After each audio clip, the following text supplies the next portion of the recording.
Ito yung patok na hamburger dito sa may Planas sa halagang 35 pesos. Meron ka na mabiling hamburger. At kung gusto mo naman ng maramihan, meron dito 300, 100 na lang po. Kaya pinipilahan itong hamburger ni Kuya Brian dito sa may Carmen Planas. Ayan guys, dito tayo ngayon sa may Carmen Planas sa mga latag ni Sir. Bayan ng mga hamburger. Ito, hamburger na 35 lang isa. 300, 100 po yung mga latag niya dito. Papasadahan natin sa ngayon. So, ulit na mga latag. So, yun. So, mga naghahanap ng mga pangmerienda, pangpasalubong dito ni Sir Brian. Yun. Hamburger po na 35 lang isa. Yan, 35 isa.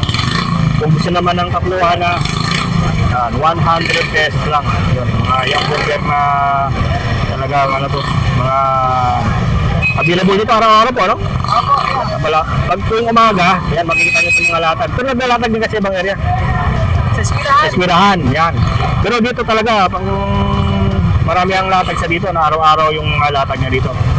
Yan, na talagang pasok dito, sa mga dumadaan dito, napakadaming ano dito tuwing Sabado, Linggo, yan. Ito yung pinupuntahan dito, mga hamburger ni Kuya. Ayan, ayan o. Ito yung talagang sulit dito na mabibili nito. 35, isang piraso, 3 for 100. Dito na yan sila sa mga latag ng mga ano, yung mga katabi ng mga gulay, naglatag ng gulay. Ito yung nakita natin na maraming bibili sa kayo. Yan. Yan, mga latag ni Kuya Brian ng mga hamburger. So kung mapadaan kayo dito, puntahan nyo lang po dito siya. Sa mga latag nila dito. Sa mga hamburger, yan o. Hamburger po na patok na punok dito kasi ano na rin to, mura na kasi 3, 100 na. So mabibili mo yung ganyan na hamburger nila dito. Sulit oh. Sulit dito na mabibili nyo. Dito na yan sila sa mga ano rin, malapit sa may Talipapa, mga tindahan ng mga isda. Yan, sa may Carmen Planas. Tapos sa latag ni Kuya Butchok, katapat lang po.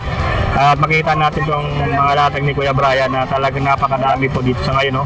Mga latag na sulit at 100. Mga ilang piraso na ubos na dito Kuya pag ano? Sabado din ko 3 box yan. 3 box, ubos yung 3 box na to. Ayan o. Sa mga ano, 100 piraso, makakaubos na ng ganyan 3 box. Sulit na yan. Talagang ano, tiyagaan lang po rito ano. Tiyagaan lang po rito. Yun. Shoutout po sa ano natin, mga viewers. Shoutout sa inyo guys, bumili na kayo ng hamburger dito sa Carmen Planas na yung mga tagpuan. Yan, sa Carmen Planas guys ha, yun, yung hamburger ni Kuya. Talagang sulit dito. Yun. So, habang mapadaan kayo dito sa may Carmen Planas, ito yung mga hamburger na available ni Kuya Brian po. So, araw-araw available yung mga ganito niyang latag ng mga hamburger dito sa may Carmen Planas. So, ayan o. Salamat ya, salamat. Ayan guys, kahit na maitin yung nabili natin kay Kuya Brian ng mga hamburger na talagang sulit dito. Hamburger na 35 isang piraso, pag 3, 100 lang Talagang sulit na hamburger na matitikman natin. Talagang maganda yung ano nito, palaman sulit siya palaman, saka makapal yung ano niya, yung patty.